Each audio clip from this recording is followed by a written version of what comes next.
ඔන්න ඔච්චර වෙලා කට්ටිය නොදකපු ලස්සනක් තමයි ඇල්ල. පේනව නේද?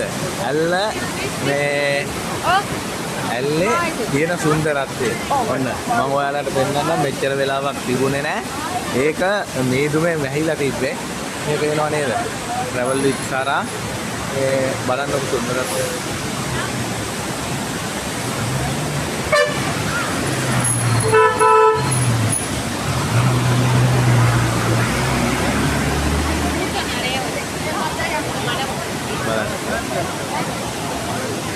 මෙතනින් එක පැත්තකින් එනවා. මෙතනින් මෙහෙ ගලාගෙන ඇවිල්ලා ඊපස්සේ මෙතනින් මල්ලිහාට යනවා. බලන්න සුන්දරයි. මේ බලන්න.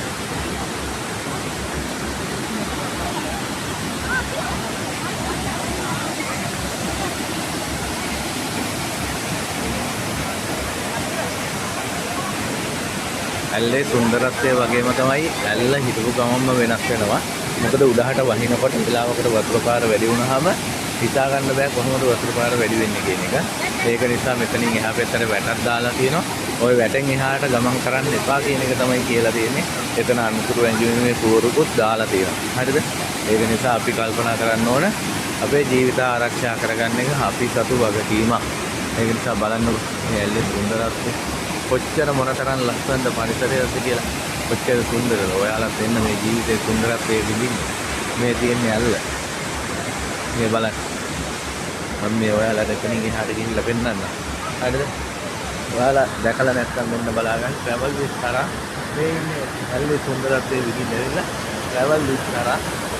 ආදරේ ඔන්න පොඩ්කාස්ට්ලා ඉන්නවා. බලා ගන්න. මේ තියෙන්නේ ඇල්ල. හරිද? මේක තමයි ඇල්ල කියන්නේ. එතකොට මේ තියෙන්නේ ඇල්ලේ එතන වහල කොටස. හරිද? එතනින් වතුර ඇවිල්ලා මෙතන බාන්ට්ටකින් එතන පාලම තියෙනවා. එතනින් එතනින් පල්ලෙහාට ගලාගෙන යනවා. බලන්න මොනතරම් සුන්දරද කියලා. සුන්දර දසුණක්. හරි ලස්සනයි. අර එනවා අත්තනින් අර ලයිට් එළිය පේනවා. ඔය ලයිට් එළිය පේන්නේ එන වාහනවල. පේනව නේද? ඔතෙන් කිලෝමීටර එකමාරකට එහා පැත්තෙන් තමයි මේ එතනින් පල්ලෙහාට වටුණු බස් එක වැටුණු තැන තියෙන්නේ. හරිද? එහෙනම් ජය වේවා. අපි හැමෝටම සුබ එකක් ආදරයක්. හරි. එහෙනම් ජය වේවා හැමෝටම.